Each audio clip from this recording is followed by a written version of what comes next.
দর্শক আপনারা দেখতে পাচ্ছেন এখানে দুজন লোক প্রতিযোগিতা চলতেছে, কে কতটুকু খড়ি লাকড়ি চিনতে পারবে। আপনারা দেখতে পাচ্ছেন একজন, এই যে ইনি বর্তমান চায়না থেকে আগত। হ্যাঁ, এই যে উনি চায়না থেকে আসছে বাংলাদেশে। ওনার ভিজিট হচ্ছে দিন গেলেই বাংলাদেশি টাকা হচ্ছে আপনার 15,000 টাকা। আর ওই যে ওনাকে দেখতে পাচ্ছেন, উনি আসছে ঢাকা সিলেট শাহপরান থেকে। ওনার বেতন হচ্ছে আপনার বাংলাদেশের টাকা হচ্ছে আপনার প্রায় 2.5 লক্ষ টাকা। 2.5 লক্ষ টাকা। আর এখন আপনাদের প্রশ্ন হচ্ছে উনি জ্বর মানুষ, ওনার টাকা কম কেন?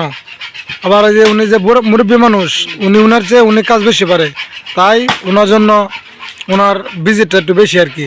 এই দেখেন খড়ি ছিঁড়ে লাকড়ি ছিঁড়ে ফালা করে দিতেছে। দেখেন, এই যে দেখেন। হ্যাঁ, তো আপনাদের যাদের খড়ি ছিঁড়া লোক লাগবে আপনারা আমাদেরকে কমেন্ট করে জানাবেন। আমার এই ভিডিওতে নাম্বার দেওয়া আছে, আপনারা সবাই ফোন দিবেন, তাহলে যে ওনাদেরকে পাবেন।